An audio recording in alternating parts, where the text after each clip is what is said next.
Listen up, guys. If you care about your gun rights at all, now is the time to pay attention to a man by the name of Andy Parker. If you don't know who Andy Parker is, trust me, very soon you will.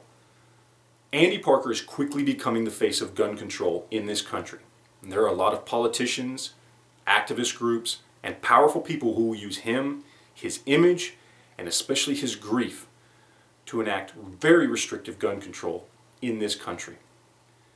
Andy Parker is the father of Allison Parker, the reporter who died on live TV in Virginia.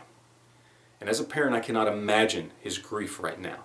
And I understand his need to find some sort of silver lining to all this, to find a cause, something he can grab hold of, to keep that horrible, horrible pain he feels inside from overwhelming his entire body.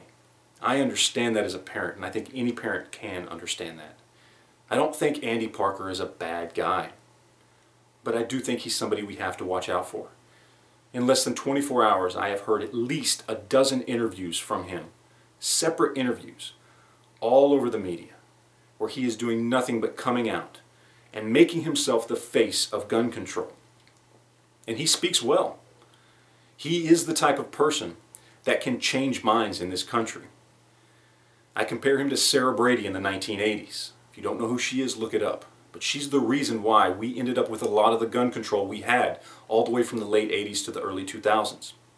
They're not bad people. They're not evil. They're doing something they think is right out of grief. They don't think it through. They don't understand the consequences of their actions. And even when they do, they've been indoctrinated to think it's the right thing to do anyway. So Andy Parker isn't a bad guy. He's somebody we have to be willing to stand up and speak out against.